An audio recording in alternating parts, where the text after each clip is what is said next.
program pilar ekonomi kita tingkatkan untuk apa? Satu, menyiapkan masyarakat dengan entrepreneurship mindset. Kita menyiapkan skill setnya mereka yang dibutuhkan oleh dunia kerja. Berbagai macam program pelatihan yang kita laksanakan. Ya, kita menciptakan pengusaha yang bisa membuka lapangan kerja yang lebih besar. Halo Sobat Impact, kali ini kita kedatangan tamu yang sangat luar biasa.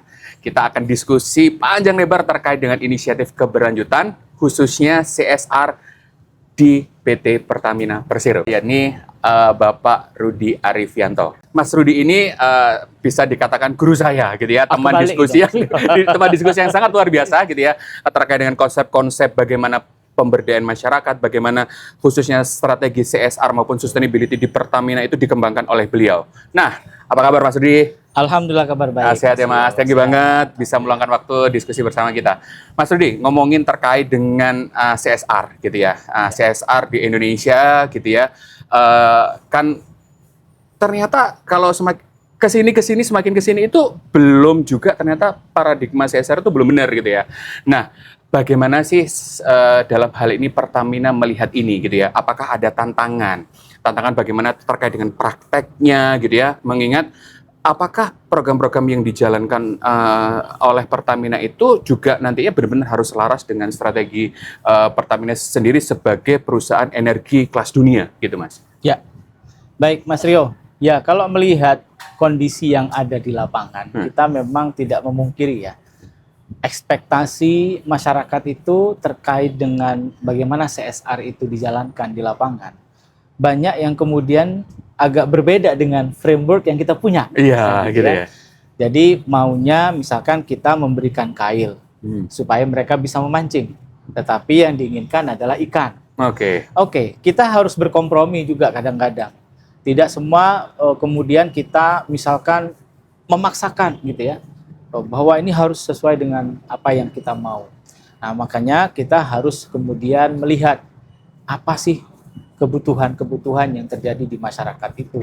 Dan itu yang biasanya rutin kita lakukan. Need analysisnya seperti apa. Nah, kita bisa combine sebenarnya, Mas Rio.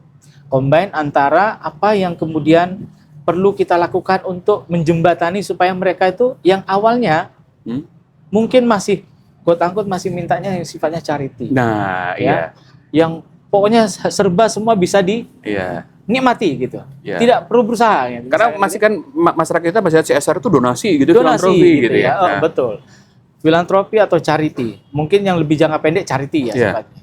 Pokoknya saya maunya dikasih ini. Gitu. Tetapi bisa jadi sebenarnya itu bisa menjadi pintu masuk, gitu ya.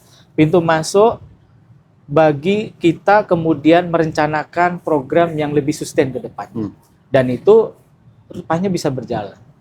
Artinya ini adalah tools kita untuk melakukan pendekatan kepada stakeholders. Stakeholders yang ada di lapangan itu. Siapa pemuka, tokoh-tokoh yang ada di lapangan itu. Kita pendekatan situ mungkin kita masuk dengan cara tadi dulu, charity di awal. Ataupun donasi di awal. Tetapi setelah itu kita perkenalkan.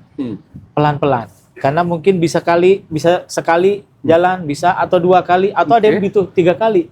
Baru kemudian Oke, kami menerima. Ya. Artinya dalam hal ini berarti charity itu tidak bisa ditinggalkan 100% kan? Kalau bicara di lapangan, saya kok meragukannya. Kita akan bisa meninggalkan charity 100%. Tetapi dikurangi, semakin lama itu akan dengan sendirinya hilang. Ya. Dan ini kita praktekkan. Dari satu tempat ke tempat yang lain. Kita menjadikan charity itu sebagai tools untuk masuk ke dalam dulu. Kemudian baru diikuti dengan program-program yang lebih sustainable. Nah, dari sustainable ini kata kunci. Kenapa mereka memerlukan charity? Atau memerlukan sifatnya donasi yang langsung siap pakai, siap dinikmati? Karena itu mereka anggap sebagai basic needs. Yang harus dipenuhi. Kalau enggak, nanti mereka kehilangan kesempatan untuk makan, untuk minum, dan segala macam. Nah, yang kita hadirkan dengan program sustainability itu adalah menjawab kebutuhan mereka. Kalau kita kemudian bisa menciptakan sebuah program yang buy-in, bisa menjawab kebutuhan mereka, dengan mereka berusaha, itu saya hakul yakin mereka bisa menerima setelahnya. Iya, artinya gini Mas, berarti startingnya mungkin karena tempat baru, charity dulu, kemudian kayak kenalan, tapi sebenarnya Pertamina punya nih ya, punya program gedenya yang nanti akan dijalankan bersama masyarakat itu sendiri. Oke. Misalkan contoh yang pernah kita jalankan adalah ke wilayah pengeboran di hulu. Oke. Di situ kan tantangannya luar biasa. Kita memerlukan license to operate.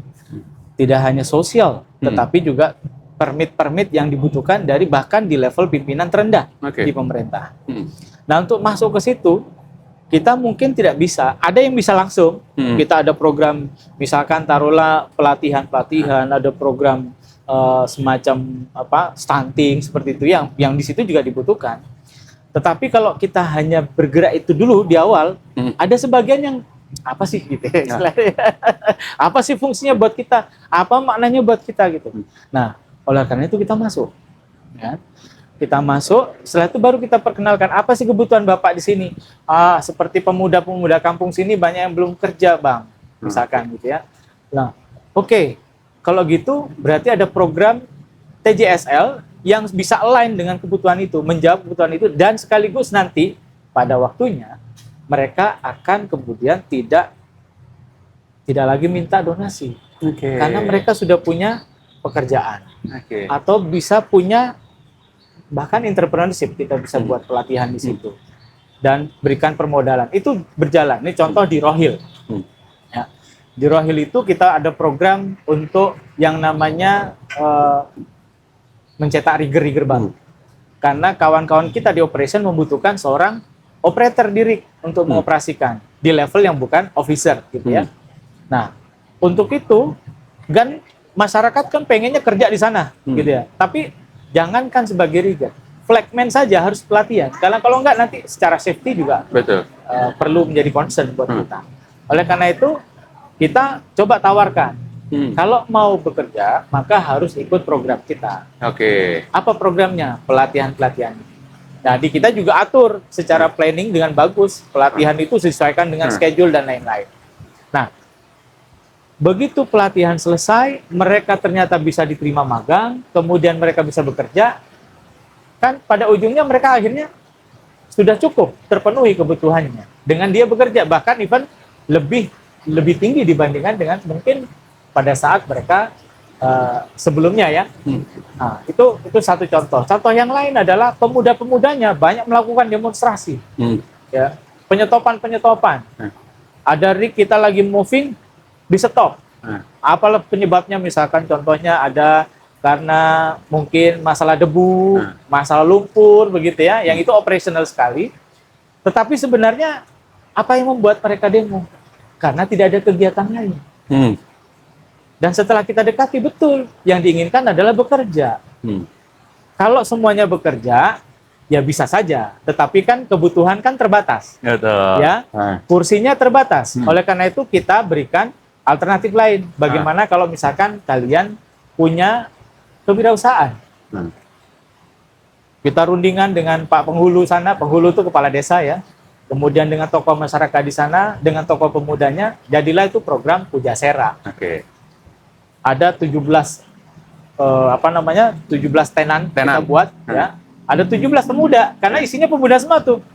Dan yang membanggakan kami adalah pada saat itu kita diberikan report, Mas Rio.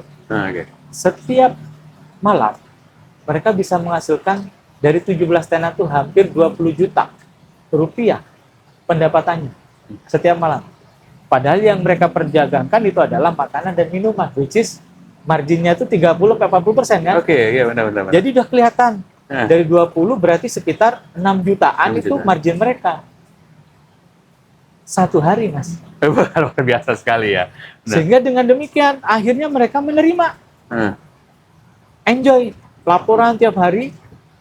Ya, mereka tidak lagi bicara soal demo menuntut A, B, C. Karena mereka sudah punya pendapatan yang cukup untuk menjawab kebutuhan basic mereka. Iya, artinya teori yang biasa saya sharing dalam hal ini kacamata ya, satu sebelah kiri bagaimana impact management, menciptakan manfaat bagi masyarakat itu sendiri secara ekonomik. Kemudian bagian kanannya ini adalah bagian dari mitigasi resiko. Salah satunya juga mendorong socialization tadi itu ya. Jadi itu bisa dijalankan. Dan ternyata ya tadi kembali ke pertanyaan awal Mas Rio adalah itu bisa mengubah persepsi kalau kita bisa tunjukkan hasilnya, seeing is believing, bahwa program TJSL itu kalau dijalankan dengan benar memberikan impact maksimal buat masyarakat dan mereka bisa berubah tuh mindsetnya.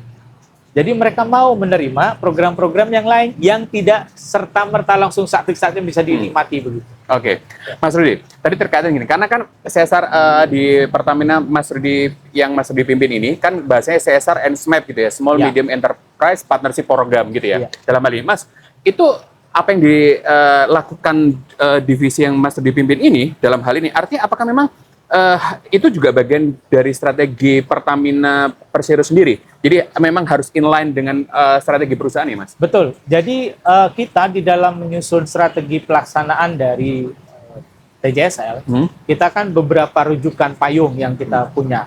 Pertama tentu saja karena kita di dalam CID itu kita punya tagline utamanya ISO 26000 di situ CID sebagainya. Kemudian ada kita sebagai BUMN, kita merespons apa yang menjadi agenda negara.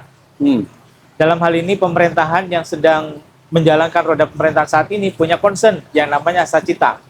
Lalu kemudian adalah 2, 3, 4, dan 6 yang menjadi concern Pertamina yang mengadres Astacita yang digulirkan oleh pemerintah. Mulai dari ketahanan pangan dan energi, kemudian perbaikan sumber daya manusia, kemudian setelah itu ada perbaikan ekonomi, dan memulai pembangunan dari desa. Nah, itu kita address. Lalu kemudian kita overlaykan dengan apa yang menjadi tujuan perusahaan. Apa itu? Visi dari perusahaan kita adalah satu, kita mempertebal legacy bisnis kita di core kita sebagai energy company. Tapi kita juga kemudian ada low business carbon di masa yang akan datang, low carbon business yang akan di masa yang akan datang. Nah, itu semua kemudian kita rangkum menjadi pilar-pilar. Ada pilar ekonomi, ada pilar lingkungan, dan ada juga pilar sosial. Nah, inilah yang kemudian kita jalankan. Semua program kita atur, kita tata sedemikian rupa, mulai dari penetapan objektifnya. Karena kita percaya bahwa semua program itu harus lahir dari apa yang menjadi tujuan akhir. Ya kan? Apa yang jadi mimpi kita di tujuan akhir kita nih. Nah, memulai dari akhir ya. Memulai dari akhir. Kita maunya begini, misal gampangnya analoginya, Mas. Kita mau ke Bandung dari Jakarta. Tujuan kita jelas, mau ke Bandung gitu ya. Tapi untuk ke Bandung itu kan bisa macam-macam. Bisa lewat jalan tol, bisa naik kereta, bisa naik ke puncak, tergantung tujuan masing-masing. Kalau dia kebutuhan kecepatan, dia mungkin bisa lewat jalan tol. Kalau dia butuh kenyamanan tanpa harus capek, dia bisa naik kereta, bisa wush, gitu ya. Bisa wush sekarang ya. Wush ini kombinasi antara kecepatan dan kenyamanan, ya, karena nggak capek-capek. Tapi kalau mau sambil berwisata, ya lewat puncak aja. Setelah itu ke Purwakarta, segala macam gitu ya. Pilihannya banyak, tetapi tujuannya sudah kita set, kita akan ke Bandung. Oleh karena itu kita harus men-set dulu. Kita maunya apa? Mimpinya kita apa? Berdasarkan tadi yang sudah menjadi payung kita tadi ya, mulai dari ISO 26000-nya seperti apa itu kita tebelin, Astacitanya, kemudian visi dari perusahaannya. Nah, kita turunannya untuk TJSL apa? Luar biasa sekali ya.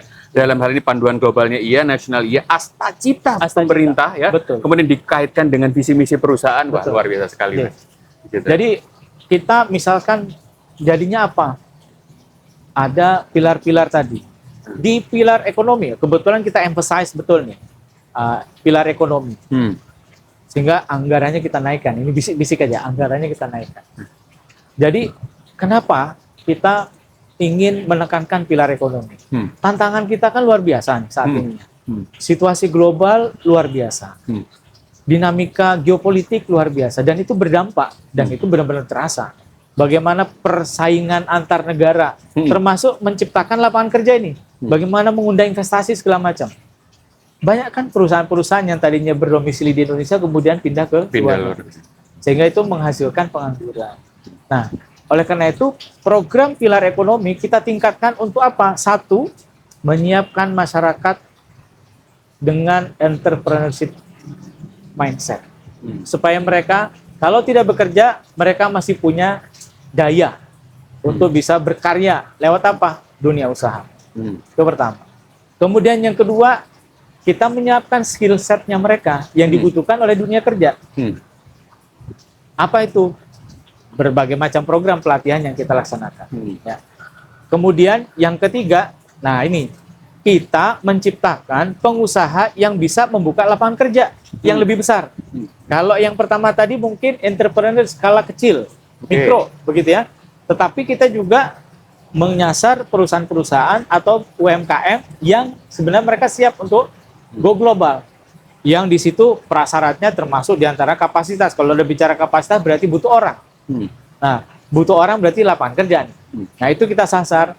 Oleh karena itu, berbagai macam program kita jalankan. Sehingga nanti UMKM atau binaan-binaan kita di sektor ekonomi ini, kemudian mereka bisa berkiprah membantu pemerintah mengatasi problem ekonomi. Oke. Gitu ya. Itu yang di pilar ekonomi.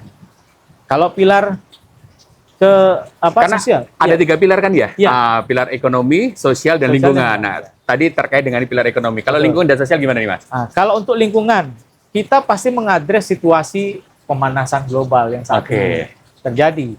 Kita berusaha untuk menciptakan pengurangan emisi karbon. Situasi yang memungkinkan ekosistem itu bisa mengurangi emisi karbon. Tapi nggak di situ aja. Kita nggak cuma mengurangi emisi karbon, tapi juga memberikan nilai ekonomi juga buat masyarakat.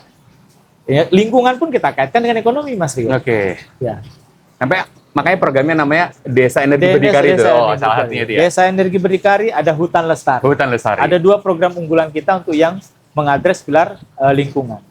Jadi di dalam pilar lingkungan itu, kita untuk Hutan Lestari tahun ini 5,5 juta pohon kita targetkan. 5,5 juta pohon. Tetapi kita nggak bicara soal 5 juta pohonnya saja. 5,5 juta nggak hanya kuantitinya saja. Tidak. Kami men-challenge tim di bawah untuk kemudian coba entrepreneurial mindset-nya juga bagaimana teman-teman. Karena kita namanya kan investasi sosial nih. Ketika kita bicara investasi sosial, kita harus bicara return-nya juga dong. Return untuk masyarakat dalam hal ini ya. Kita challenge teman-teman, akhirnya keluar impact yang ingin kita hasilkan dari Hutan Lestari ini seperti apa, dan ternyata cukup berhasil. Contoh di yang kawasan hutan Besaki ya. Setelah kita lakukan penetrasi berbagai macam program penanaman pohon, kemudian ditambah lagi dengan program dikombin dengan DEB ya, ada PLTS, kemudian ada pemberian fasilitas-fasilitas untuk pertumbuhan ekonomi di pedesaan. Akhirnya mereka bisa menghasilkan 123 juta rupiah per bulan. Masya Allah, keren. Nilai ekonominya kan bagus. Sehingga kelompoknya jadi ikut sejahtera. Dan mereka jadi happy untuk mengawasi penanaman pohon kita. Nah, penyakit dari penanaman pohon ini kan itu Pak, Mas Rio. 1.000 kita tanam, bisa jadi 800 saja yang bisa hidup. Nah, salah satu untuk memitigasi, mengurangi tadi angka apa istilahnya potensial loss dari penanaman pohon tadi. Monitoring oleh siapa? Oleh masyarakat sendiri. Dan mereka happy melakukan itu karena mereka punya nilai ekonomi di sana. Gitu. Itu yang di pilar lingkungan. Kalau untuk sosial, kita benar-benar lagi menekankan mengenai upaya kita membantu pemerintah meningkatkan kualitas SDM. Tidak hanya kepada masyarakat yang sudah melek akil balik istilahnya kita. Tetapi kita yang di dalam kandungan pun kita sudah mulai penetrasi. Kita pencegahan stunting kita ikut serta di dalamnya. Bahkan di satu tempat kita bisa membantu pemerintah daerah mengurangi prevalensi dari 27% jadi hanya 7-8%. Which is ini menjadi satu model yang bagus. Dan ke depan menjadi ini. Kemudian setelah itu Pertamina akan ada kontribusi untuk apa? Pemberian beasiswa. Sebelum beasiswa kita kasih seragam dulu Mas Rio. Supaya mereka bisa bersekolah dengan baik. Kita lengkapi itu seragamnya mulai dari tas, bajunya, satu setel, sepatunya, bukunya, bolpennya, semua alat yang dibutuhkan untuk sekolah dengan baik kita berikan. Namanya programnya Sesama, Mas Rio. Nah ini insya Allah terus kita gulirkan. Terakhir kita gulirkan 6.000 sesama, 6 kali sesama di wilayah Sumatera kawasan bencana. Nah setelah itu beasiswa. Beasiswa kita berikan 1.000 orang setiap tahun, lebih malah ya. Kemudian kita berikan pelatihan yang sifatnya vokasional, yang mereka bisa kemudian mandiri. Kalau mereka tidak bekerja, ya bisa membuka lapangan kerja. Sampai kemudian kita berikan pelatihan untuk pemuda-pemuda yang putus sekolah, supaya mereka bisa siap menjawab tantangan industri yang ada di lingkungannya. Gitu ya. Jadi itu yang kita lakukan, sehingga diharapkan nanti SDM kita betul-betul maksimal. Satu yang kita kenalkan itu sejak 2025 STEM. STEM? Oh, ya. Sudah mulai ya dikenalkan. Science, Technology, Engineering, Mathematics. Nah, ini kita perkenalkan sebagai tambahan dari Sekolah Energi Berkari. Sebelumnya Sekolah Energi Berkari itu hanya sifatnya adalah memberikan sosialisasi terkait dengan pemanfaatan energi terbarukan, dan juga memperkenalkan bagaimana sekolah itu harus lebih berwawasan lingkungan. Itu yang kita lakukan. Nah, sekarang kita tambahkan, sekolah-sekolah itu dijadikan sebagai target untuk pelaksanaan program STEM. Supaya apa? Yang tadinya tingkat appetite dari siswa kita terhadap pendidikan kompetensi STEM tadi cuma 18%, Mas Rio. Di ASEAN kita tuh paling rendah. Kita populasi paling tinggi tapi minatnya itu hanya paling 18,7%, sangat kecil sekali.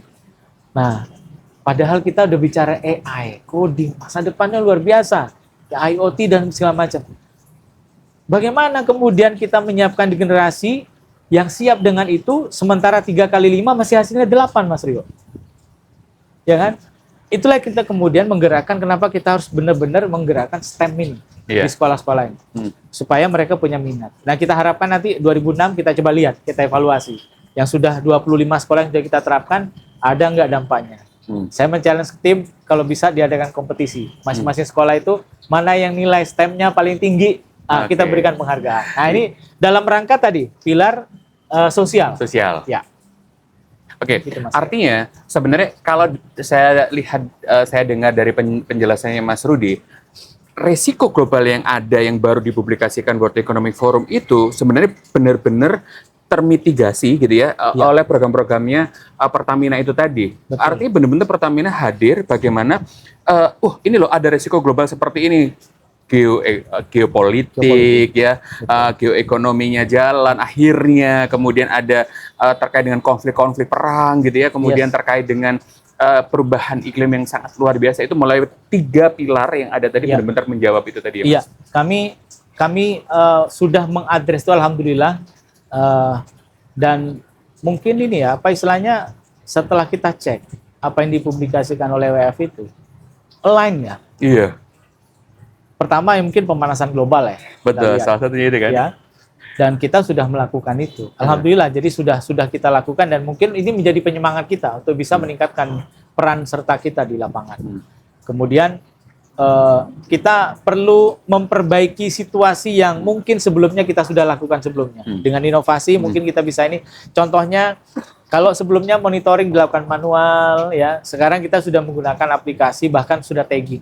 Jadi kalau misalkan ada pohon yang kita tanam, ada di mana itu, fotonya seperti apa bulan ini, bulan depan bagaimana, itu sudah ada, bisa kita lihat secara real time. Nah, itu bagian dari improvisasi yang kita lakukan supaya tadi, Mas, apa yang kita lakukan itu benar-benar efektif. Ya. Kemudian ya tadi kan situasi global seperti sekarang melahirkan banyak risiko terkait dengan masalah sosial. Pengangguran mungkin ya tidak bisa terelakkan, tetapi kita tadi berperan apa supaya mereka tidak. Ada satu program yang kita perkenalkan, Mas Rio, baru tahun 2025 sebagai pilot. Itu namanya UMI-MAX. UMI-MAX. Ultra Mikro Pertamina Aksi. Nah, asik.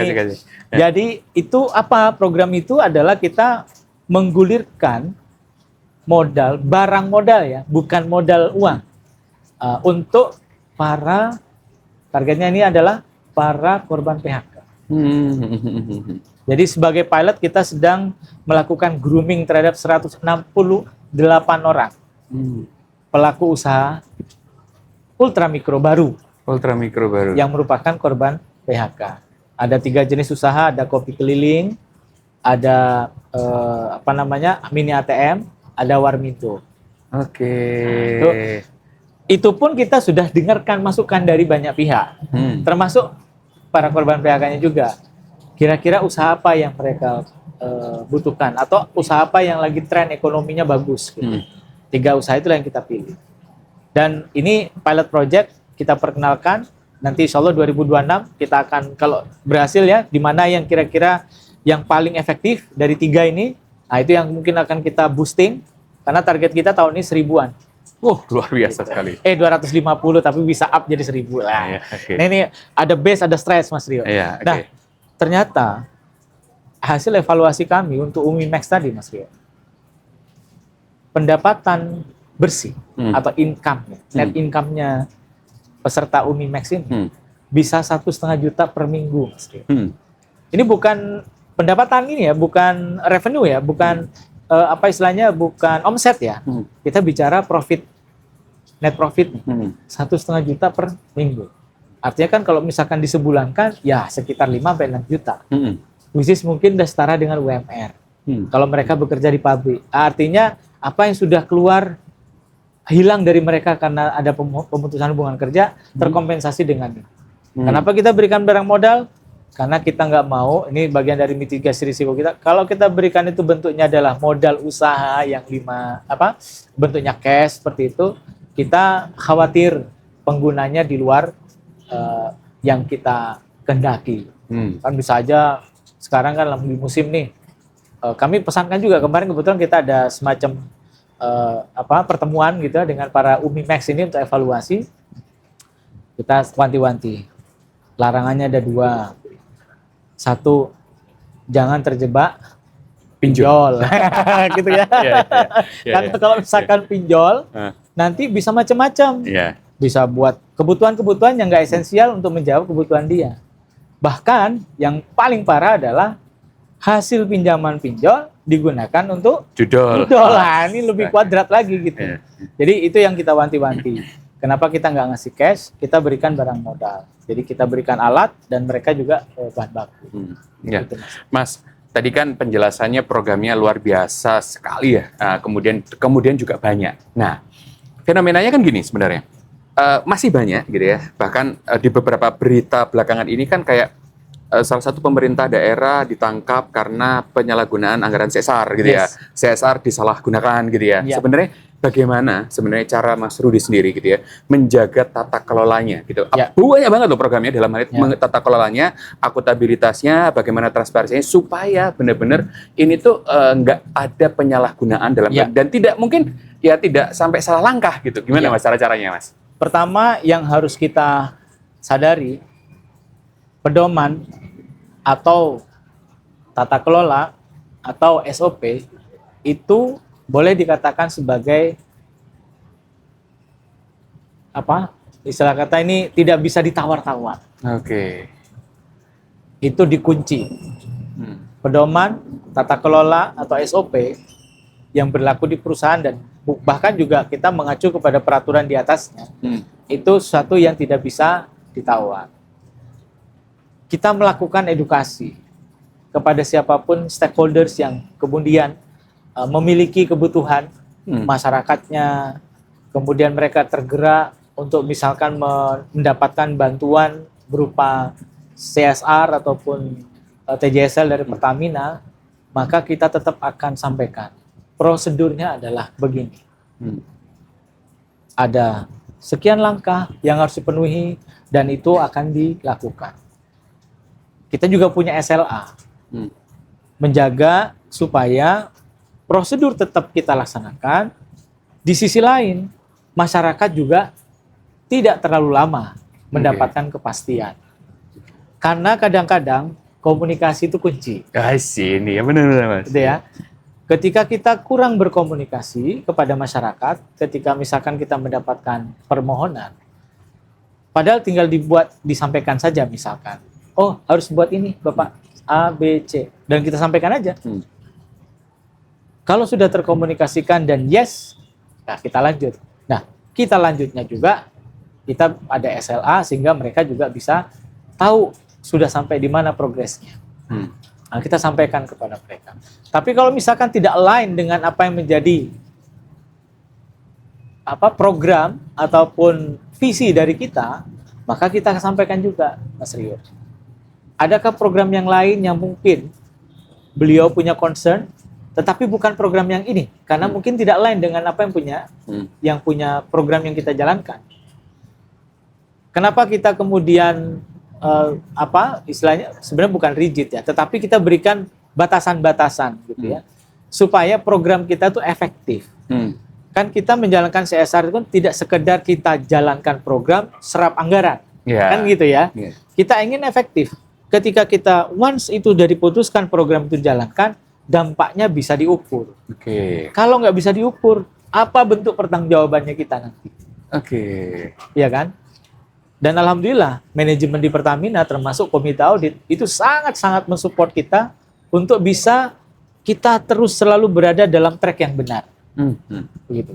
Nah, untuk menjaga akuntabilitas, Mas Rio, kita ada peran media massa itu sangat penting. Jadi media massa itu tidak sekedar alat untuk publikasi, menciptakan brand, tidak. Membangun reputasi, tidak. Tetapi media massa itu bisa digunakan sebagai alat masyarakat melakukan pengecekan benar apa tidak. Karena di dalam pemberitaan media itu ada unsur 5W1H. Siapa pelakunya, di mana itu tempatnya, kapan itu dilaksanakan. Once orang melihat berita itu, dia ragu, dia datang ke tempatnya. Bisa bertanya, benar nggak Pertamina salurkan program ini? Nah, dan itu tidak hanya di media konvensional. Kita juga menggunakan perangkat-perangkat media sosial yang kita punya untuk melakukan boosting terkait dengan apa yang sudah kita lakukan dalam koridor TJSL di masyarakat. Sehingga mereka bisa mengkonfirmasi. Dan yang lebih advance lagi, kita mendorong penerima manfaat yang bicara. Jadi bukan kami. Kalau kami yang bicara, ya jelas, Anda yang buat, Anda yang bernyanyi begitu ya. Anda yang bikin panggung, Anda yang bernyanyi. Nah, kita nggak mau. Tetap itu ada, bukan tidak mau ini ya, tetap itu ada, tetapi kita mendorong masyarakat penerima manfaat untuk bicara. Bicara tentang apa? Bukan soal Pertamina bantu mereka, tetapi mereka betul sudah melaksanakan kegiatan CSR di wilayahnya. Dan mereka mendapatkan manfaatnya. Mereka merasakan dampaknya. Itu penting supaya akuntabilitas kita semakin terjaga. Ini Mas, kalau ada pertanyaan gini nih, berarti Pertamina berani nolak nih proposal terkait dari stakeholder-nya apabila tidak sesuai dengan tata kelola yang dipunya oleh Pertamina. Betul. Dan itu sudah kita lakukan. Luar biasa. Ya. Once itu tidak sesuai dengan pedoman STK, kita akan sampaikan dengan tentu saja dengan komunikasi yang baik ya. Karena kita bisnis ini kan eksis kalau kita bersinergi. Kalau kita istilah kata kalau Pak Presiden menyampaikan gimana? 1000 kawan terlalu sedikit, 1 musuh terlalu banyak. Nah, kita ingin sinergi tetap dilakukan. Tapi hal-hal yang sifatnya prinsip kita harus sampaikan dengan baik sehingga beliau bisa memahami. Dan itu saya rasa bisa diterima. Dan beberapa kali kita sudah melakukan itu, alhamdulillah masyarakat, tokoh masyarakat yang dia misalkan local hero mengajukan permohonan, kemudian tidak line atau ini tidak mensupport program Bapak justru nanti Bapak nggak akan fokus sehingga nanti programnya bisa tidak efektif, gitu. Bubar jalan nanti. Kita tolak, kita sampaikan. Itu yang sudah kita lakukan. Tambahan lagi Mas Rio, untuk menjamin akuntabilitas, kita melakukan intensifikasi monitoring. Intensifikasi monitoring. Jadi kita lakukan monitoring secara intens. Tidak lagi bicara monitoring itu 3 bulan sekali, enggak. Seminggu sekali, 30. Alhamdulillah, saya biasa menyampaikan yang sudah saya lakukan, selain gitu ya. Nah, tim juga sama di CSR Smart Management. Jadi setiap minggu saya turun ke lapangan. Saya pengen tahu program ini sudah berjalan, sudah berdampak, apa yang perlu diimprove, atau yang sudah baik apa yang bisa direplikasi. Itu yang kita harus serap. Nah, itu sekaligus juga buat memastikan bahwa program kita benar-benar sudah berjalan dengan efektif. Bahkan ada satu yang menarik juga. Ini yang disampaikan oleh senior kita nih ceritanya. Supaya monitoring bisa dilakukan, salah satu yang kita lakukan adalah melihat behavior dari pekerja kita. Kan program CSR kita itu kita dorong ke ring 1 kita kan. Iya. Ya. Kita bahkan sampai ngelihat dia biasa jalan kemana nih, lewat mana, rumahnya di mana. Nah, programnya adalah diletakkan di wilayah yang orang itu biasa lewat. Sehingga sambil jalan dia pulang atau berangkat kerja, dia bisa lihat, oh jalan. Oke. Oh masih bagus program itu. Oh pohonnya hidup. Ah gitu. Itu kira-kira. Wah luar biasa sekali, keren Mas. Nah Mas, ini sedikit Juni, karena Mas Rudi tadi menyampaikan bahwa program Pertamina itu selain terukur itu memberikan dampak gitu ya, dalam hal ini. Nah sekarang itu kan ada dalam hal ini pergeseran tuh bahwa nggak hanya community development saja, sekarang di beberapa tahun belakangan itu kan ada istilah creating share value atau CSV. Nah gini, lucunya itu gini, CSV itu gampang yuk, orang itu bilang kalau industri FMCG gitu ya, bagaimana dengan industri seperti industri hulu migas Pertamina sendiri? Ada nggak sih juga concern khusus bahwa program CSR itu harus menciptakan nilai bersama gitu ya, atau sifatnya CSV itu sendiri Mas? Ya. Tentu saja kita juga mengikuti perkembangan tersebut. Kita concern sekali dan kita mencoba untuk mengikuti perkembangan ini dan benar-benar mengimplementasikannya, Mas. Oke. Jadi program CSV Pertamina yang pertama, mungkin kalau boleh saya bilang, itu ketika kita menerapkan program yang namanya Enduro Entrepreneurship Program. Oke. Enduro Entrepreneurship Program ini kita lakukan penetrasinya kepada para siswa SMK atau putus sekolah. Supaya apa? Mereka punya kapasitas sebagai mekanik, punya keahlian sebagai mekanik. Dua pilihannya, bisa bekerja di bengkel atau buat bengkel sendiri nanti setelah lulus. Bahkan kita membangunkan bengkel untuk sekolahnya, yang bisa melayani untuk umum. Karena apa? Tadi, kalau hanya belajar, tidak ada praktek, sulit. Sehingga itu menjadi ajang pembuktian mereka hasil pembelajaran di dalam. Walaupun mereka sendiri SMK kan punya bengkel, Mas. Iya, betul. Tapi kita hadirkan bengkel untuk masyarakat. Jadi bengkel sekolah sendiri itu digunakan untuk praktik mereka, praktik belajar mereka. Bengkel yang kita siapkan di depan di sekolah itu untuk benar-benar implementasi di masyarakat dan dia sebagai mekanik profesional. Dan ada bengkel ini berjalan sebagaimana bengkel biasa yang bisa melayani publik dengan tarif tertentu. Nah, dari bengkel itu mereka terbentuk loyalitas juga untuk tetap setia menggunakan produk dari Pertamina Lubricants. Ini satu contoh yang kita terapkan. Yang kedua, kita juga bergerak ke lapas bahkan. Ada satu lapas ini yang menarik. Ini kalau misalkan ini nanti bisa dinikmati oleh pemangku kebijakan terkait dengan lapas. Siapa tahu ini bisa direplikasi di lapas yang lain. Kita ada bekerja sama dengan lapas Cebongan.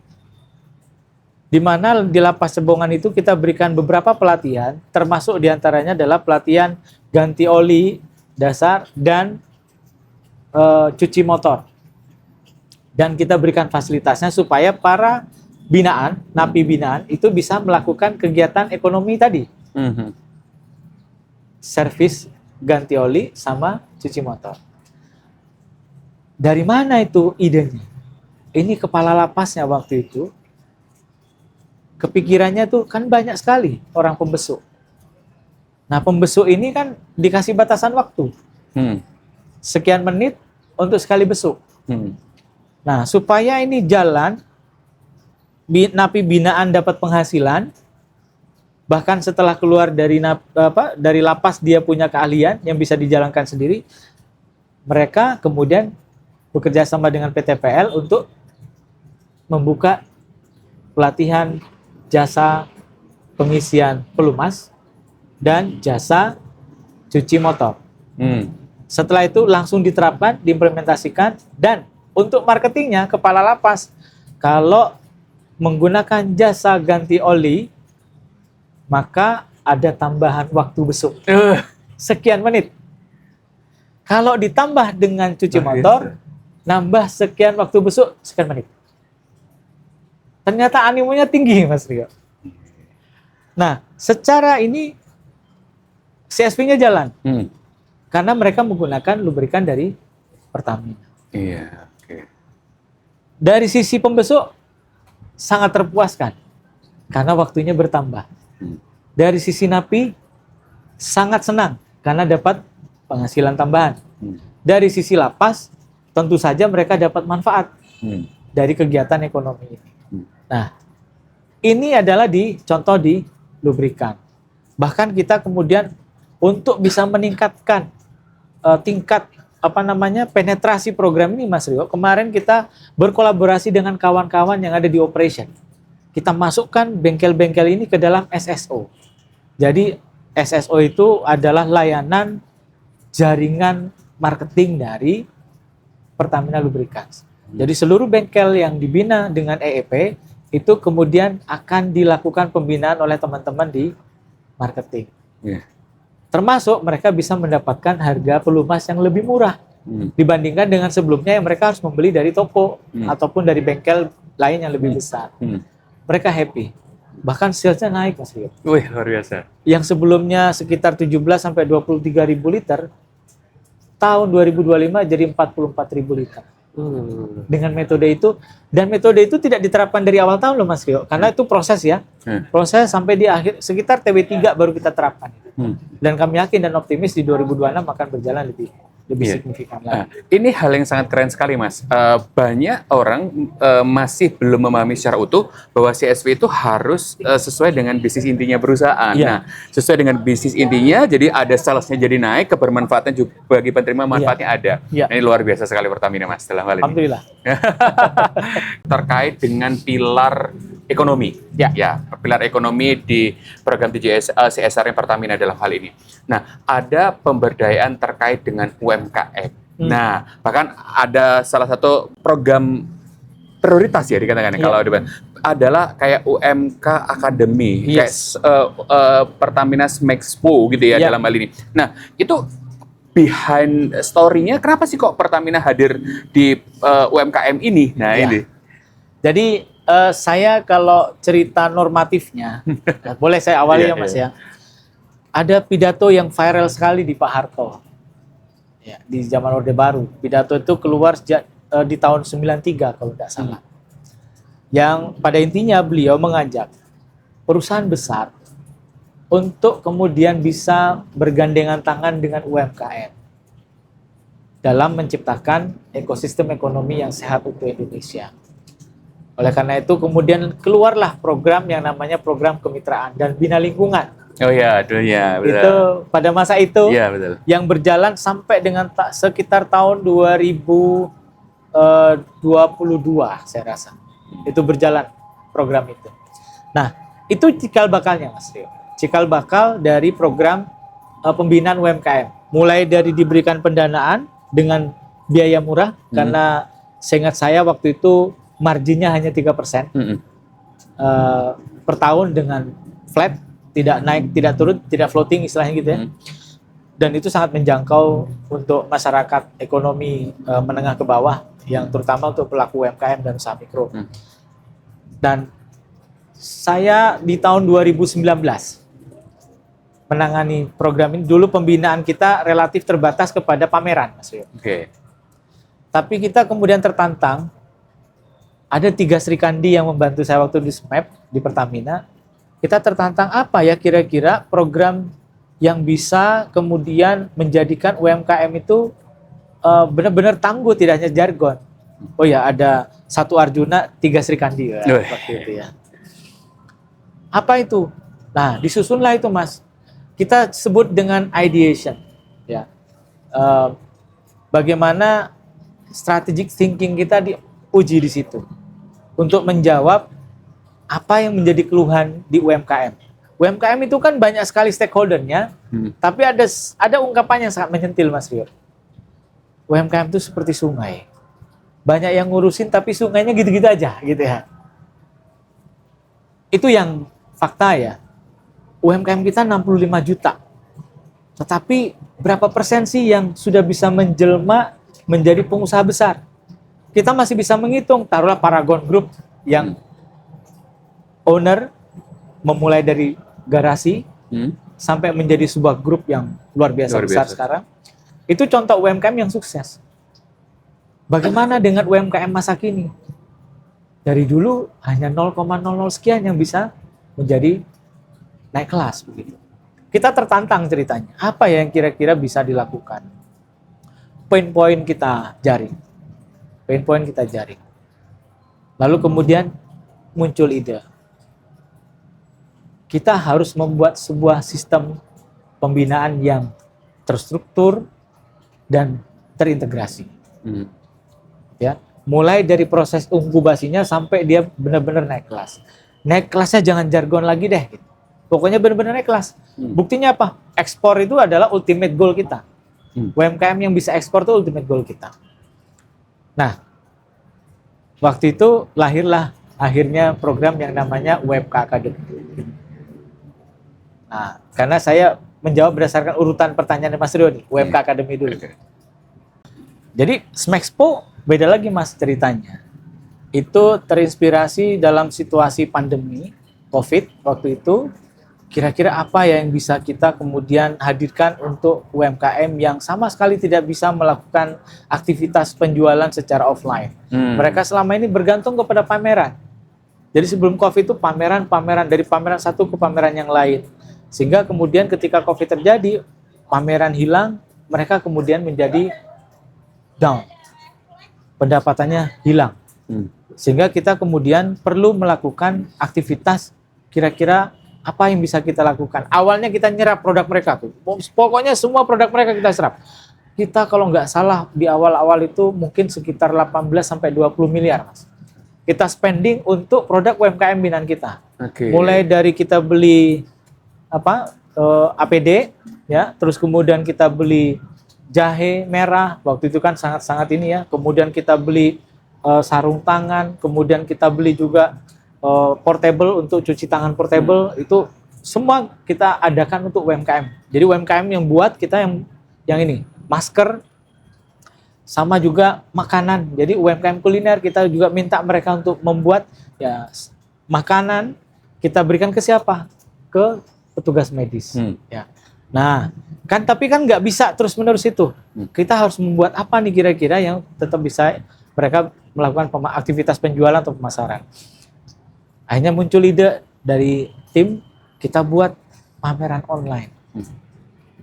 Saya hanya bilang, ada contohnya nggak? Kita cari gitu. Jadi, karena ini sudah lewat proses ideation-nya, teman-teman mencari contoh-contoh di YouTube, di sosial media, ada nggak ya pameran-pameran yang sifatnya online? Di Indonesia belum ada. Sama sekali belum ada waktu itu. Kita juga menemukan preseden hanya fashion show online. Mas, kita punya contoh nih, tapi fashion show. Bisa nggak ya dibikin pameran online? Yuk kita bicara dengan anak perusahaan kita yang biasa membuat event. Kita diskusi, kira-kira prototyping lah ya, prosesnya itu seperti itu ya. Kira-kira kalau dibuat seperti ini, memungkinkan nggak? Bisa. Dibuatlah itu namanya Smexpo tadi. Masih online dan sifatnya real time. Di tahun berikutnya kita kembangin. Bahkan sampai virtual reality gitu ya, seolah-olah orang tuh belinya dari pasar. Itu kan di tahun kedua tuh. Nah, Smexpo kita hadirkan untuk menjawab tantangan terkait dengan pemasaran. Bahkan pada saat itu Smexpo itu dijadikan salah satu platform online yang mendukung gerakan Bangga Buatan Indonesia. Peresmian Smexpo sendiri, webnya Smexpo ini dilakukan oleh Pak Luhut dulu di Kalimantan Timur. Waktu pas kita melakukan gerakan Bangga Buatan Indonesia di Samarinda. Nah, itu yang diluncurkan di sana. Nah, sekarang bagaimana kita mengintegrasikan program pembinaan? Nah, akhirnya tadi Smexpo kita masukkan ke dalam salah satu, jadi ini mungkin integrasi salah satu yang tadi kita masukkan ke dalam UMK Academy, Mas. Nah, jadi UMK Academy ini menjadi menjadi kurikulum ya terintegrasi untuk pembinaan UMKM dari kelas yang new entry kita bilangnya go modern. Kenapa go modern? Karena mereka tidak terbiasa dengan pembukuan, tidak biasa ngitung uang, kecuali hanya untuk ya sehari ini dia dapat berapa, hari ini dia juga pulaan udah selesai tanpa ada pembukuan yang jelas, begitu ya. Nah, itu entry-nya itu. Kemudian nanti setelah mereka kita kenalkan dengan pembukuannya lebih rapi, pencatatan yang lebih rapi ya, terus kemudian cara menghitung harga yang benar gitu. Kadang-kadang UMKM kita juga gitu ya. Membuat perhitungan harga itu tidak berdasarkan berapa sebenarnya HPS-nya itu. Atau berapa harga dasarnya berapa sih sebenarnya. Nah, akhirnya kita hadirkan itu pelatihan-pelatihan yang go modern tadi. Naik kelas sedikit kita buat go online. Go digital ya. Go digital. Naik kelas sedikit kita buat go digital. Kita kenalkan mereka dengan aplikasi-aplikasi digital yang bisa mensupport bisnis mereka. POS. Dulu kita ada punya kerjasama dengan pihak lain untuk menghadirkan POS gitu ya. Jadi masing-masing UMKM kita point of sales ya. Yes, betul. Supaya ke data nih, secara otomatis, secara digital gitu. Sambil kita perkenalkan mulai dengan platform-platform transaksi pasar marketplace, gitu ya. Itu yang kita kenalkan di tahapan awal nih. Tapi begitu selesai di sini kita lanjutkan dengan go online. Kita kenalkan dengan marketplace lebih intens. Bahkan di situ mereka kita ajari dengan bagaimana cara mereka kemudian berjualan secara live. Karena UMKM kita kadang-kadang public speaking-nya masih perlu dilatih. Padahal belum tren TikTok ya. Belum, Pak. Jadi waktu itu kita latih untuk itu. Kita lakukan business matching. Business matching kan harus present dulu supaya mereka ada ketertarikan calon customernya, gitu ya. Nah, kita latih di situ. Nah, setelah mereka punya kemampuan di online, baru kemudian kita go global. Nah, itu lebih banyak lagi fasilitasinya. Nah, ini ada tahapan-tahapan dan terus berkembang nih Mas Rio. UMK Academy tidak stuck. Bahkan kemarin ada dikompetisikan dengan gamifikasi. Mereka dipaksa untuk ini harus ini ya. Kata-kata ini sakti ini. Kita kadang-kadang tidak bisa menjangkau sesuatu yang jadi target kita kalau tidak dipaksa. Diawali dengan dipaksa, kulino baru dia terbiasa. Begitu juga UMKM, Mas. Jadi ketika untuk membuat mereka semakin terlatih, gitu ya, kita buat LMS, semacam ujian-ujian secara periodik kita berikan. Nah, kemudian kita kasih tugas gamifikasi. Dipaksa, Pak. Yang belum mengerjakan PR, yang belum selesai gitu tugasnya, itu mereka ada penilaian. Sehingga nanti di akhir periode mereka dinilai naik kelas atau tidak. Tidak 100% naik kelas, ada yang tinggal kelas. Begitu. Ada juga yang nggak bisa mengikuti, sehingga harus digantikan dengan yang lain. Intake baru, istilahnya begitu. Nah, ini kemudian di UMK Academy. Nah, setelah UMK Academy jalan, kita kepikiran, Mas Rio, ini yang gede-gede mau diapain ya? Pertama kepikirannya, oh ini menjadi mentor untuk yang lain, yang masih tahap belajar. Tapi kalau hanya sekedar mentor kan nggak bagus juga gitu ya, menyita waktu dia. Nah, kita harus buat mainan baru. Mainannya apa? Kita kenalkan dengan konsep yang namanya agregator. Nah. Kita waktu itu ada diskusi sebenarnya dengan stakeholder kita di Kemenparekraf. Bahasa agregator itu sebenarnya tadinya belum kita kenalkan di awal. Tapi secara konsep, masuk nih. Bagaimana agregator itu kemudian UMKM menjadi agregator bagi UMKM yang lainnya. Itu didasari apa? Banyak UMKM kita mendapatkan order, tetapi tidak bisa menyanggupi kebutuhan order itu karena kapasitas nggak cukup. Padahal secara jam terbang, dia mumpuni. Networknya bagus. Sebenarnya bisa dikapitalisasi network itu. Tapi karena dia tidak punya kapasitas yang memadai, nah supaya itu bisa terjawab, maka kita dorong UMKM untuk kolaborasi dengan orang yang punya kapasitas terbesar sebagai agregatornya. Namanya lahirlah itu namanya Pertamina Entrepreneur Agregator. Ya. Jadi Pertapreneur Aggregator kita singkat. Pertapreneur Aggregator. Jadi Pertamina Entrepreneur Aggregator. Itu UMKM yang sudah lulus UMK Academy masuk ke Pertapreneur Aggregator itu.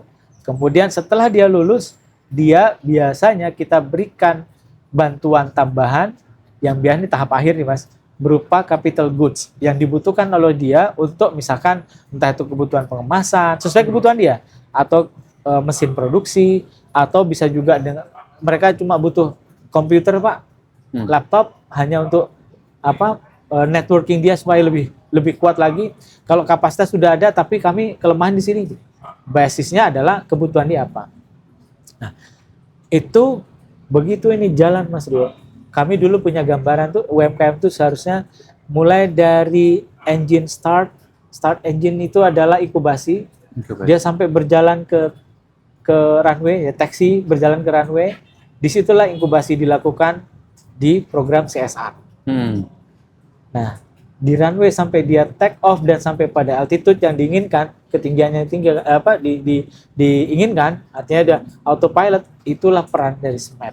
Begitu sudah autopilot, artinya dia sudah exit, sudah bisa mandiri nih, dan dia bisa nanti berkolaborasi dengan berbagai macam jejaring yang dia punya. Nah, untuk bisa sampai ke situ kan, nah ini UMKM kita benar-benar kita tempa tuh, gitu Mas Rio. Nah, kenapa kok punya concern? Balik lagi ke awal Mas, karena memang secara ini ekonomi itu sangat-sangat menjadi concern kita. Kalau boleh tahu Mas, ya, berapa jumlah UMKM yang didampingi oleh Pertamina? Kita ada, kalau di Sigi itu ada 3 bagian ya. Ada yang kita bina lewat program PUMK existing dulu, yang sampai sekarang masih ada, itu 30 ribuan. 30 ribu. Lalu kemudian ada yang kemudian berasal dari binaan kita yang kerjasama dengan BRI, karena kita PUMK dijalankan oleh BRI, itu pendistribusian pinjamannya, dan itu kita bina, itu sekitar 12 ribuan. Kemudian ada yang dibina oleh Rumah BUMN. Rumah BUMN itu membina sekitar 17 ribu UMKM se-Indonesia. Dan banyak sekali aktivitas di dalamnya, Mas. Rumah BUMN itu saja, dalam setahun, mereka bisa mendampingi untuk fasilitasi pembuatan sertifikat halal dan juga BPOM sampai 5.000 UMKM. Artinya totalnya sekitar 59.000. Luar biasa sekali ya, dalam hal ini. Itu karena apa tadi Pertamina punya sistem ya, bagaimana inkubasi UMK Academy, kemudian agregator, kemudian Sexpo itu merupakan rangkaian program gitu ya. Jadi nggak hanya melatih ditinggal gitu, enggak ya Mas? Tidak. Kita terus mendampingi Mas Rio, bahkan melalui Pertapreneur Aggregator itu bahkan itu kita layani dengan mentoring. Jadi ada coachnya. Bahkan bisa dilakukan pertemuan one on one antara UMKM dengan coachnya. Dan itu sudah kita lakukan. Artinya kan bahasanya pengusaha-pengusaha yang sudah jadi, itu kata kuncinya untuk kesuksesan UMKM itu melalui mentor-mentor, ya kan? Mereka harus didampingi oleh mentor. Kalau enggak, nanti mereka nggak tahu, kadang-kadang jadi bisnis kagetan. Begitu viral yang ini, ngikut. Begitu sunset, pindah lagi. Gitu. Nah, padahal itu bisa menggerus apa yang mereka bisa dapatkan, yang seharusnya bisa dapatkan. Ya. Jadi ada contoh, misalkan satu UMKM binaan kita itu Kinesia. Ini ya, makanya. Ya, ini. Yang punya produk Wastra Nusantara ya, dari tenun. Itu banyak dia punya ide. Pasarnya ada. Tapi ternyata setelah diukur size-nya kecil, Pak. Sehingga itu akan menghabiskan konsentrasi dia kepada bisnis yang sebenarnya dia bisa lebih grab, lebih tinggi lagi. Nah, oleh coachnya atau mentornya disampaikan, ini jangan dulu, fokus ke sini dulu. Nah, seperti itu. Oke, luar biasa ya. Jadi ada coaching sama mentoring juga di situ. Betul. Jadi tidak hanya melatih, tapi memastikan juga memberikan advice gitu agar UMKM itu juga lebih berkembang. Oleh kerennya itu luar biasa ini. Makanya banyak sekali ya ternyata penghargaan-penghargaan yang didapatkan oleh Pertamina itu sendiri, baik nasional maupun internasional. Nah, Mas, ini bisa diceritakan nggak, Mas, bagaimana caranya dalam hal ini apa? apa sih yang menjadi game changer gitu ya, game changer untuk menciptakan dampak yang berkelanjutan atas banyaknya gitu ya, program-program CSR Pertamina. Karena game changer ini kan akan yang berpengaruh gitu ya, berpengaruh bagaimana kinerja ke penerima manfaat, ke pemangku kepentingan maupun ke Pertamina itu sendiri, Mas. Ya, jadi saya jadi teringat kemarin ada satu catatan yang secara kebetulan kok persis sama dengan apa yang kita punya. Jadi yang pertama adalah sikap inovatif dari kita semua sebagai pekerja di bidang TJSL ini. Kalau boleh dibilang sebenarnya kita ini mengabdi ya. Kita diberikan ladang pengabdian, bahkan mungkin boleh dibilang ini sebagai ibadah loh. Untuk bagaimana membina masyarakat dari yang tadinya mungkin kesulitan menjadi punya sesuatu yang bisa mereka penuhi begitu ya. Itu suatu ini. Dan bagaimana untuk bisa kemudian program itu lahir, kemudian di-maintain, bahkan dikembangkan. Kalau nggak ada sikap inovatif dari teman-teman, entrepreneurship mindset-nya itu juga harus kuat. Saya sampaikan begini, walaupun kita berada dalam koridor CID, Community Involvement and Development, CSR, seolah-olah ini seperti cost center, begitu, seolah-olah. Tetapi ini kita terjemahkan sebagai investasi sosial. Nah, ketika kita sudah menerjemahkannya sebagai investasi sosial, maka dalam benak kita juga harus sebagai investor. Investor di bidang sosial. Sehingga ketika kita akan melakukan pengukuran dampak harus benar-benar terukur. Dan itu dibuktikan dengan cara ya berbagai macam pengukuran yang kita punya. Kalau saya challenge tim, kalau di bisnis itu ada hurdle rate 11-12%, investasi sosial mungkin bisa nggak 2-3%. Maksudnya begini Mas Yo, ketika kita investasi 1 miliar, 2 miliar, 3 miliar atau berapapun itu angkanya, teman-teman bisa nggak menghasilkan dari sekian ini dampaknya itu minimal 3 kali Pak, bisa nggak? Atau hasilnya itu 3% di atasnya per tahun, misalkan gini. Kalau kita investasi 1 miliar, itu minimal bisa mendapatkan return 1,03 miliar minimal. Kalau nggak bisa segitu, kalau kita berinvestasi banyak tapi hasilnya nggak banyak, ya maksudnya nggak bisa memberikan kemanfaatan untuk masyarakat yang optimal, itu dipertanyakan kitanya. Program ini investasi sosial atau bukan jadinya kan? Jangan-jangan balik lagi ini charity aja gitu. Kasih tinggal, kasih tinggal gitu. Nah, tapi kita ingin pastikan itu, kita challenge. Insya Allah teman-teman sanggupi. Makanya tadi saya bisa cerita Besaki bisa sekian, Maos yang ada Pinky Rudal itu juga luar biasa, penghasilannya bertambah. Umi Max bisa dapat profit 1,5 juta per minggu. Bisa sudah UMR tuh kalau dikali 4 gitu. Nah, itu sikap inovatif dan entrepreneurship mindset itu harus ada di kita. Kemudian yang kedua Mas, action. Kemauan persistensi teman-teman untuk melakukan action ke lapangan. Datang sendiri, ngecek, sering-sering ke lapangan, bertanya apa yang perlu diimprove, apa kekurangannya, identifikasi itu. Sehingga kita bisa menemukan masalahnya apa dan harus menjadi solusi. Kita jadikan itu sebagai pembelajaran terus-menerus buat kita. Sehingga nanti program itu bisa improve. Jadi kalau nggak pernah ke lapangan, mana mungkin kita bisa buat perbaikan. Perbaikan itu tidak dihasilkan dari laporan kertas kerja. Tapi perbaikan itu banyak sekali kita bisa temukan peluangnya ketika kita ketemu dengan penerima manfaat kita. Jadi harus action. Kalau bahasa di itunya tuh yang catatan orang penting tadi itu tangan, action, kemauan kita untuk bekerja ke lapangan gitu. Kan istilah kata menyingsingkan lengan baju istilahnya gitu ya. Nah itu yang kedua. Ketiga Mas Rio, kita ada dalam koridor berbagi. Ini harus dengan hati. Hati kita harus ditata. Harus benar-benar empatik nih. Punya empatik. Kalau kita punya empatik, insya Allah kita akan berupaya supaya program yang kita jalan itu maksimal. Kalau nggak maksimal, perlu ditanyakan nih, empatinya ada apa enggak gitu, istilahnya gitu. Nah, tapi terlepas dari itu semua, kita selalu melakukan apa yang dinamakan evaluasi dan monitoring secara baik gitu ya. Untuk misalkan ada sesuatu yang kira-kira ini kurang, coba kira-kira langkah perbaikannya apa. Kita sebagai leadership juga memberikan ruang kepada tim untuk kemudian mereka coba mencari solusi yang kira-kira bisa mengatasi tanpa harus direction.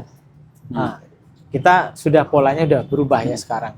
Kekiniannya sekarang teman-teman kita coba bagaimana mereka bisa mengoptimalkan strategic thinking yang mereka punya. Jadi 3, sikap inovatif, kemudian kedua mau persisten turun ke lapangan, dan kuatkan empatik. Iya. Artinya gini, saya bahkan tadi menggarisbawahi banyak hal gitu ya, selain entrepreneurship mindset gitu ya.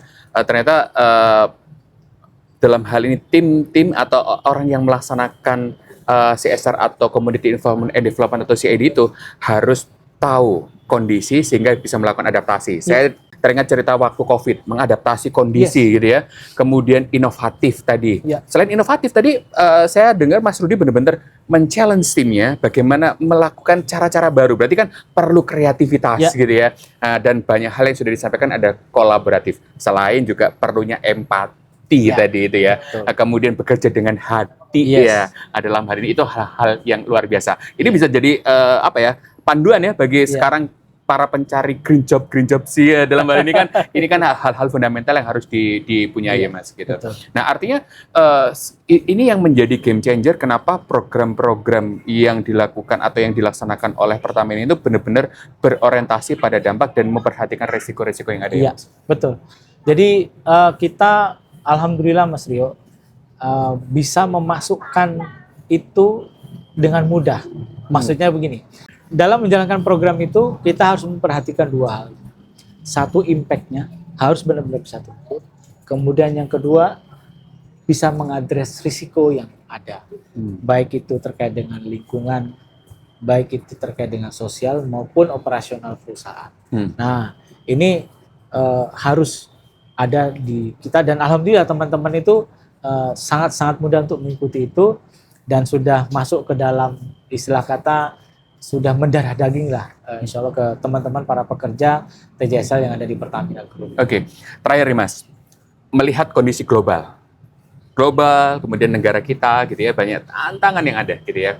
Sebenarnya apa sih pesan-pesan Mas Rudi gitu ya, khususnya nanti bagi kita semuanya gitu ya, para pekerja-pekerja yang khususnya menangani terkait dengan CSR maupun pemberdayaan masyarakat, dan bagaimana para anak muda sekarang terkait dengan kondisi lingkungan, kondisi sosial maupun ekonomi yang ada. Kalau saya ditanya pesan, sebenarnya 3 hal tadi cukup representatif Mas Rio. Tapi mungkin saya perlu sedikit tambahkan elaborasi. Ketika kita bersikap inovatif tadi, maka yang harus muncul di benak kita kan solusi. Kalau kembali kepada statement awal saya, ketika membuat program, maka kita harus tahu titik akhirnya ini mau di mana. Dari situlah kita kemudian berpikir, strategic thinking kita akan banyak sekali muncul ide, gagasan, sehingga kemudian akan kita pilih mana yang sifatnya Pareto, misalkan seperti itu. Kita ada strategic thinking, analytical thinking, semuanya kita gunakan pada saat kita melakukan inovasi. Tapi itu tentu tidak lepas dari sumber informasi yang kita dapatkan. Apa itu? Tadi harus turun ke jalan, turun ke lapangan. Kita harus turun ke lapangan, sering berkomunikasi dengan para stakeholders, berkomunikasi dengan para penerima manfaat, sehingga kita tahu kebutuhannya itu apa. Dari situlah kita tahu kemudian solusi yang dibutuhkan apa. Dan disitulah nanti kita, kalau dulu ada almarhum wakil direktur utama kita, Pak Ahmad Bambang. Beliau, kalau kita biasa dengan berpikir out of the box, gitu ya, Kalau beliau bahkan lebih advance lagi. Berpikir, think like there is no box. Kecuali hanya satu tadi. Tujuan akhir dari kita programnya apa sebenarnya? Esensinya apa?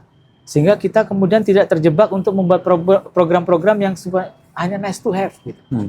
Yang kemudian tidak berdampak, dan ketika kita mau berusaha untuk meyakinkan stakeholder kita bahwa program ini bagus untuk dijalankan, mereka juga nggak yakin.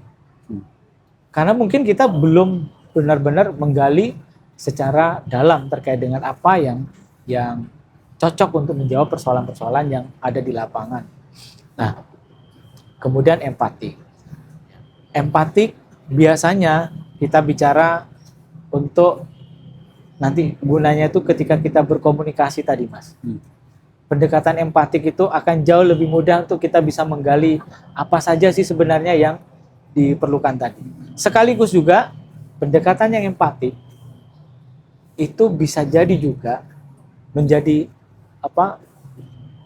barrier to entry bagi orang-orang yang mungkin misalkan memiliki niat yang kurang baik sama kita. Oke, jadi menjaga kita ya. Menjaga kita. Kalau enggak kita sendiri yang jaga, karena kita empatik, yang atas kita yang jaga kita ya. Nah, oke. Terus kemudian pesan yang lain adalah berupaya untuk tidak berkompromi terhadap sesuatu yang tidak tepat. Dalam konteks kekinian, banyak sekarang case yang ada yang mungkin Bapak Ibu sekalian, teman-teman dengar, baca di media massa terkait dengan CSR ataupun TJSL yang tidak tepat sasaran. Ya. Kita harus berani menyampaikan koreksi, berani menyampaikan sesuatu yang prinsip yang tidak bisa kita langgar. Karena dengan itulah kemudian pihak yang memberikan permohonan kepada kita jadi tahu. Tanpa kita komunikasikan, mereka juga nggak tahu, gitu ya. Tapi ketika kita berani menyampaikan bahwa ini prinsipnya yang tidak boleh dilanggar, bisa kok ternyata. Nah, pada intinya adalah tadi berkomunikasi dengan empati sehingga orang juga bisa menerima apa yang menjadi concern kita, menjadi gagasan kita. Itu Mas Rio.